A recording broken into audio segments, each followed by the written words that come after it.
Hey everyone, this is Friday Morning Movie Reviews. I'm Nathan CK, I'm Lewis Angel. and we're going to be reviewing the new, basically, end to the trilogy, maybe not, trilogy Glass. This is the third part of the three, was it Unbreakable, Split, and now this one. And it's basically, everyone that we know and love, James McAvoy, Bruce Willis, Samuel L. Jackson, Anya Taylor-Joy, and then we have this new character, Sarah Paulson, who is basically She's like a psychiatrist. Psychiatrist, right?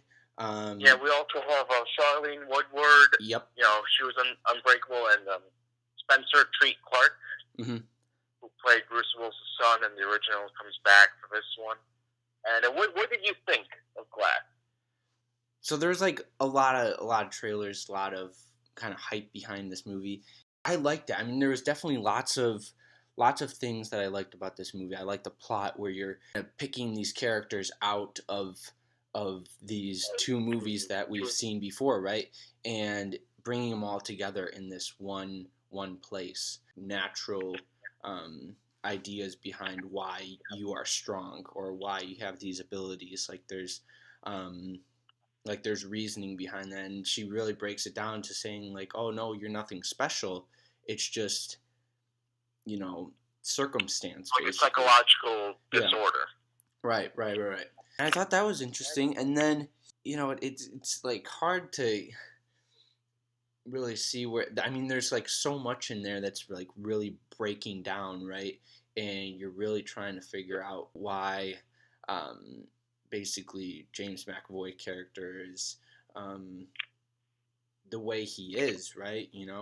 And I don't know, it kind of loses me there a little bit, and then it, almost during the end, it really picks up where Samuel L. Jackson and James McAvoy really they kind of team up against Bruce Willis and have like this let them fight, let them use their strengths or their superpowers against each other, because like basically to say, hey, no, these are not circumstances, it's actually like real life, you actually are a superhero. I like that.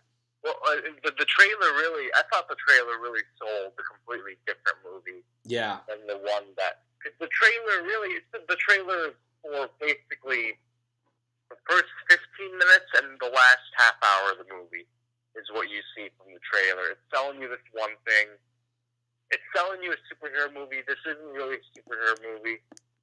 It's more of a psychological dissection of superheroes in this world. James McAvoy, I thought he was even better here than he was in Split. Yeah, definitely. He's absolutely fantastic.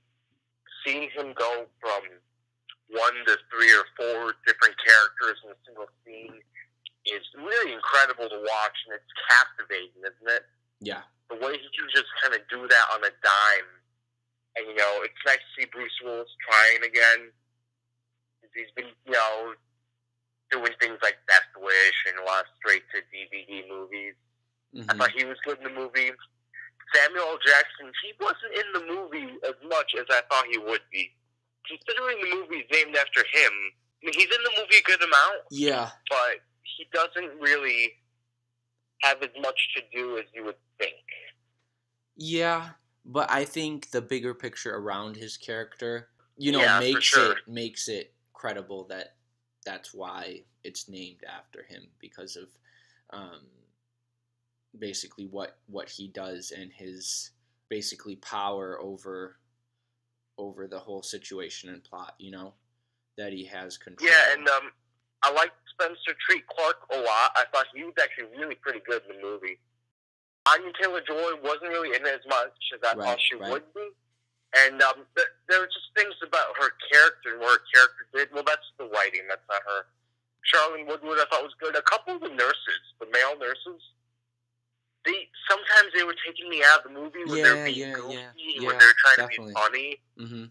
I think M. Night has always had a problem with humor, like the way he uses it, especially with these like there's really two main nurses, and really it could have been just one nurse. Correct. Yeah. If you think about it, yeah. And M. Night is also in the movie. He always gives himself a cameo, and like it always security takes me out guard of the movie whenever he does it. Mm-hmm. I did not like this movie. Yeah. I mean, I thought it was good in the way that delivered. I thought it was delivered well. But I do think that there were plot holes. You know, I definitely liked the relationship between David Dunn and Joseph Dunn. I liked when they were trying to figure out where certain things were, and they had that almost like little investigative, they were qualities. The ones in the superhero movie. Yeah. I mean, I thought I wanted to see more of that a little bit, you know. And then it kind of. So I mean, it just like the writing, like for Anya Taylor-Joy's character, there's a lot of things that she does that just don't make any sense as to why she's doing them. Like, why would you? And with the Spencer, with the Joseph Dunn character, and her and Anya Taylor-Joy hang out with Charlene Woodward. It's like, why would you hang out with the mother of the guy that, you know, blew up a train and burned the hotel to the ground? That doesn't make any sense to me. Yeah, but then there's just so many leaps in logic for me. Yeah. And here's the thing: the first 2/3 of this movie, dude, I was so into it. I was loving it. It wasn't going where I thought it was going, but I really enjoyed the first 2/3. Mm-hmm. Yeah, I can agree with that too. But I didn't really understand why Anya Taylor-Joy's character was like a almost love interest to James McAvoy and like calming him down, you know? Well, didn't you feel that a little bit? She was doing the thing that Black Widow does to the Hulk. Yeah, you know? yeah. The sun's getting real low, Kevin Wendell Crumb. And it was, dude, the writing in this movie, especially at the end, I don't think that there's so the twist in the movie is that the ending sucks. Yeah. So there's like one really big reveal, and then that reveal is undone 10 minutes later, making that reveal pointless. Mm-hmm. I saw the villain coming a mile away. I thought just some of the ending is just so damn dumb. Like, I get what he was trying to go for, but I think this was like the good M. Night Shyamalan for, like I said, the first 2/3, and then the really crappy M. Night coming in at the end. Like, now that I think about it, how this ending got through anyone, and they thought, oh, this is a good idea. This is a good payoff for that character. Mm-hmm. But even with that, now that I'm thinking about it, the building. Remember the building? What did that have to do with anything, dude? Well, they addressed that. You know, I don't want to get into spoilers, but that part made sense to me. Okay. But there's something that happens to one character in the movie that, oh my god, it pissed me off so much, and it ruins one of the previous movies in the trilogy too. It's just the stupidest way. It's so dumb, and I hated it, and it really pissed me off. That really, that's what you're gonna do to that character? Are you serious, M. Night? That's the best you had. That's what you want to do. That's the legacy that's the final nail in the coffin. Like, damn, that's dumb. And so, the movie lost me at that point. The way the movie talks about comic book and superheroes and, the limited edition. It's so painfully obvious that M. Night Shyamalan doesn't understand comic books. Maybe he's read a couple, but I don't think he gets it. Yeah. I really don't think he gets it. It's like the TV show Gotham. I've seen a couple episodes, but that show is like if someone heard about Batman, but never read a Batman comic. Yeah. You know? Yeah. Mm-hmm. That's how M. Night treats comic books in this movie. So, yeah, I thought the first 2/3 were actually pretty fun, really interesting, but the last third of this movie just completely sucked for me. Yeah. All right, guys. Yeah, well, the music was good, I'll say, and I like the use of color, but this movie pissed me off.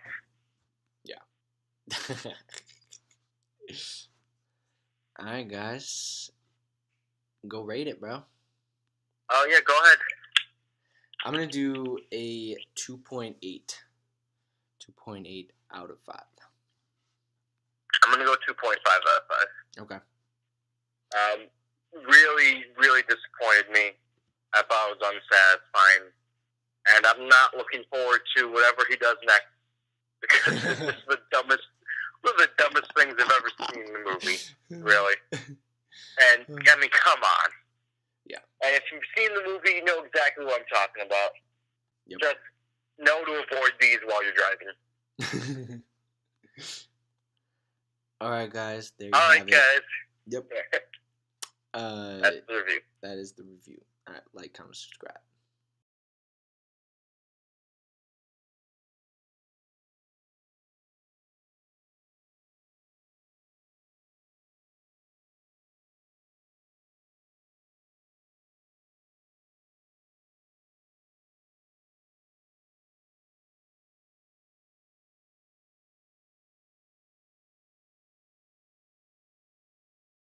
And basically going through their basically their psyche and breaking it down, saying that there's real